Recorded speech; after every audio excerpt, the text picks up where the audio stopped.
భద్రాద్రి కొత్తగూడెం జిల్లా ఇల్లందులో ఉద్రిక్త పరిస్థితి నెలకొంది. ఇల్లందు మున్సిపల్ చైర్మన్ పై అవిశ్వాస తీర్మానం నేపథ్యంలో అక్కడ ఘర్షణ వాతావరణం తలెత్తింది. కాంగ్రెస్ బీఆర్ఎస్ నేతల మధ్య ఘర్షణ చోటు చేసుకుంది. అవిశ్వాస ప్రక్రియ మొదలవుతుందనే సమయంలో ఒక్కసారిగా సిచ్యువేషన్ మారిపోయింది. బీఆర్ఎస్ కౌన్సిలర్ కిడ్నాప్ ఎపిసోడ్తో ఇరు వర్గాల మధ్య ఘర్షణ జరిగింది.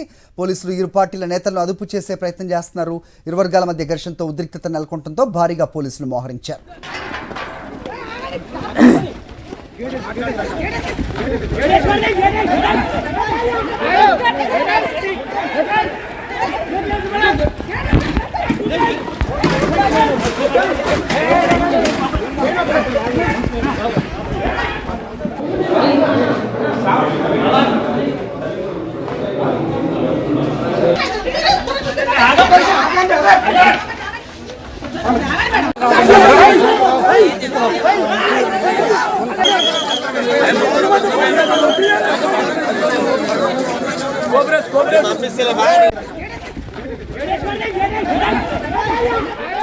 మరోవైపు 3వ వార్డు కౌన్సిలర్ను కిడ్నాప్ చేశారంటూ ఆయన భార్య ఇల్లందు మున్సిపల్ ఆఫీస్ ఎదుట ఆందోళనకు దిగారు.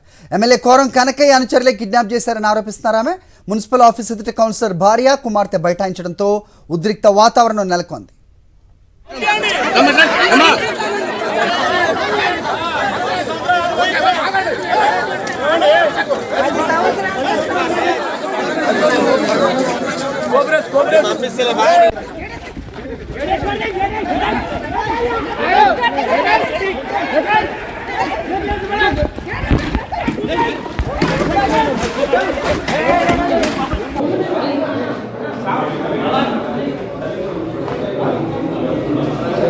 ఇదే అంశంపై మరిన్ని అప్డేట్స్ మా కరెస్పాండెంట్ మహేందర్ని అడిగి తెలుసుకుందాం.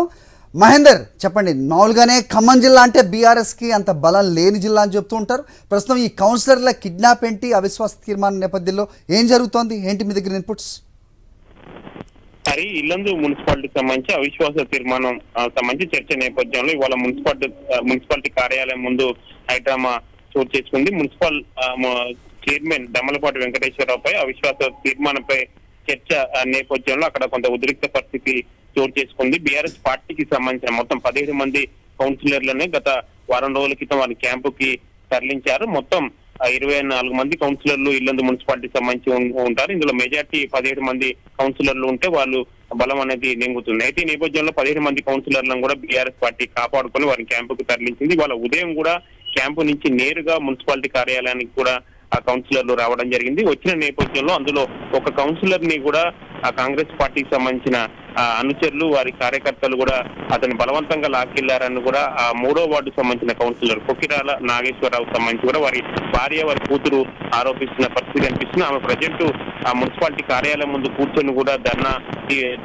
చేస్తుంది. తమ భర్తను బలవంతంగా కాంగ్రెస్ పార్టీకి సంబంధించిన నేతలు తీసుకెళ్లారు. తన భర్తకు అనారోగ్య సమస్యలనే ఏదైనా జరిగితే కాంగ్రెస్ పార్టీ బాధ్యత వహించాలని కూడా ఆమె ఆగ్రహం ఆవేదన వ్యక్తం చేస్తున్న పరిస్థితి కనిపిస్తుంది. ప్రస్తుతం మున్సిపాలిటీ కార్యాలయం సంబంధించి లోపల కూడా ఈ ప్రస్తుతం అవిశ్వాస తీర్మానం సంబంధించి చర్చ జరుగుతుంది. బయట కూడా భారీగా పోలీసులు మోహరించారు. పూర్తిగా 144 సెక్షన్ కూడా ఇల్లందు మున్సిపాలిటీ సంబంధించి పరిసరాల్లో ఏర్పాటు చేసిన పరిస్థితి కనిపిస్తుంది. అయితే ఈ మొత్తం ఎపిసోడ్ సంబంధించి చూస్తే 24 మంది కౌన్సిలర్లలో బీఆర్ఎస్ పార్టీకి మెజార్టీ కౌన్సిలర్లు ఉండడం జరిగింది. 3 మాత్రమే ఇండిపెండెంట్ కౌన్సిలర్లు ఉన్నారు. మరో 2 కౌన్సిలర్లు సిపిఐ అదేవిధంగా న్యూ డెమోక్రసీ సంబంధించి ఉన్నారు. అయితే కాంగ్రెస్ పార్టీకి సంబంధించి బలం లేకపోయినా కానీ కావాలని అధికార దుర్వినియోగం చేసింది అన్నది కూడా బీఆర్ఎస్ పార్టీ ఆరోపిస్తుంది. వారికి ఏమాత్రం బలం లేకపోయినా కానీ వాళ్ళు బలవంతంగా అక్రమ మార్గంలో తమ పార్టీ సంబంధించిన కౌన్సిలర్లను కిడ్నాప్ చేశారన్నది కూడా బీఆర్ఎస్ పార్టీ సంబంధించి ఆరోపిస్తుంది. ఈ ఇష్యూపై కూడా వాళ్ళు ఒక ఆందోళన ఒక నిరసన కార్యక్రమం కూడా చేపట్టాలని చూస్తుంది. ప్రజెంట్ లోపల ఇంకా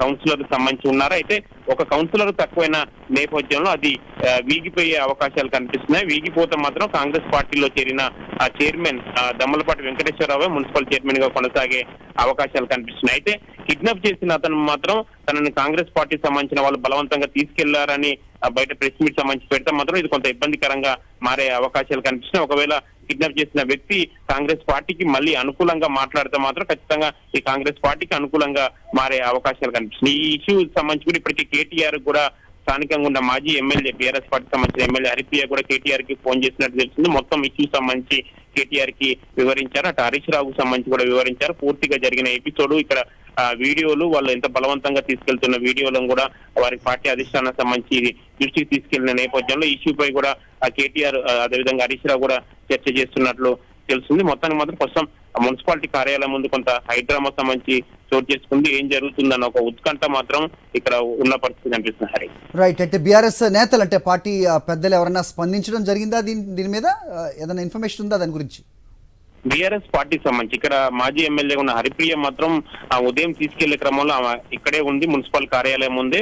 ఇటు మాజీ ఎమ్మెల్యే హరిప్రియతో పాటుగా అటు కాంగ్రెస్ పార్టీ సంబంధించిన ఎమ్మెల్యే కోరం కనకయ్య కూడా ఉండడం జరిగింది. అయితే బస్సులో నుంచి కౌన్సిలర్లు దిగిన సందర్భంలో బీఆర్ఎస్ పార్టీ సంబంధించి క్యాంపుకి వెళ్ళిన వారిలో ఒకరిని కోరం కనకయ్య వారి అనుచరులు తీసుకెళ్తున్న సందర్భంలో హరిప్రియ కూడా అడ్డుపడడం జరిగింది. అడ్డుపడినా కానీ వారు బలవంతంగా తీసుకెళ్లారన్నది కూడా హరిప్రియ ప్రధానంగా ఆరోపిస్తుంది. ఇదంతా బలవంతంగా కాంగ్రెస్ పార్టీ అధికార దుర్వినియోగానికి సంబంధించి పాల్పడింది. బలం లేకపోయినా ఇలాంటి ఇష్యూస్, ఇలాంటి ఘటనలు చేయడం ఎంతవరకు కరెక్ట్ అన్నది కూడా హరిప్రియ సంబంధించి ఆరోపిస్తున్న పరిస్థితి కనిపిస్తుంది. అయితే దీనికి సంబంధించి పార్టీ అధిష్టానం నుంచి కేటీఆర్ కూడా మరి కొద్దిసేపట్లో మాట్లాడే అవకాశాలు కనిపిస్తున్నాయి. ఎందుకంటే పూర్తి స్థాయిలో వారికి బలం ఉన్నా ఇది కోల్పోతున్న నేపథ్యంలో మున్సిపాలిటీకి సంబంధించి వాళ్ళు కూడా ఇష్యూని కూడా బీఆర్ఎస్ పార్టీ కూడా కొంత సీరియస్ గా తీసుకునే అవకాశాలు కనిపిస్తున్నాయి. ఇటు కాంగ్రెస్ పార్టీకి సంబంధించి మాత్రం ఇప్పటివరకు ఎవరు మాట్లాడలేదు. ఎందుకంటే వాళ్ళు కాంగ్రెస్ పార్టీపై డైరెక్ట్ గా ఆరోపణ చేస్తుంది. మూడో వార్డు కౌన్సిలర్ సంబంధించిన భార్య వారి కూతురు తమ భర్తను బలవంతంగా తమ ముందే తీసుకెళ్లారు. ఇక్కడ పోలీసులు సరైన ప్రొటెక్షన్ సంబంధించి ఏర్పాటు చేయలేదు.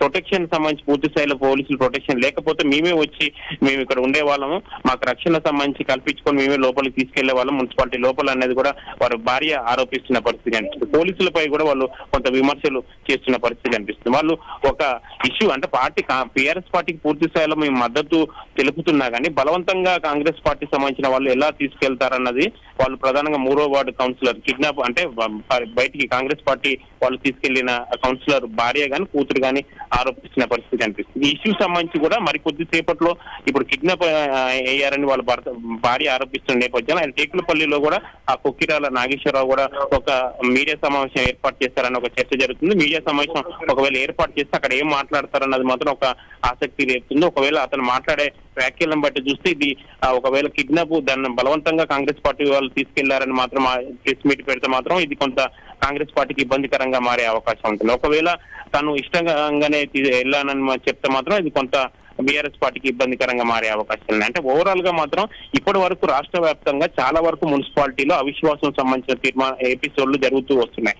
ఇంత పెద్ద స్థాయిలో, ఇంత తీవ్ర స్థాయిలో జరిగింది మాత్రం కేవలం ఇల్లందు మున్సిపాలిటీ సంబంధించి జరిగింది. అంటే ఇంత పోటాపోటీగా కాంగ్రెస్ బీఆర్ఎస్ సంబంధించి మిగతా చోట్ల మాత్రం చాలా చోట్ల వీగిపోయాయి. కాంగ్రెస్ పార్టీ చాలా వరకు అనుకూలంగా జరిగిన పరిస్థితి ఉంది. ఇక్కడ మాత్రం కొంత బీఆర్ఎస్ పార్టీ తీవ్రంగా దీన్ని ప్రతిఘటించింది. ఎట్టి పరిస్థితుల్లో ఇలాంటి మున్సిపాలిటీ చైర్మన్ పదవి పోవద్దు అన్న ఉద్దేశంతో కూడా వాళ్ళు కొంత సీరియస్ గా సంబంధించి వారికి అనుకూలంగా ఉన్న వారికి ఇచ్చుకోవాలనే ఉద్దేశంతో ఉన్నారు. మొత్తానికి మాత్రం ఈ ఎపిసోడ్ సంబంధించి సాయంత్రం వరకు పూర్తి స్థాయిలో ఒక క్లారిటీ వచ్చే అవకాశాలు కనిపిస్తున్నాయి. ఓకే మహేందర్.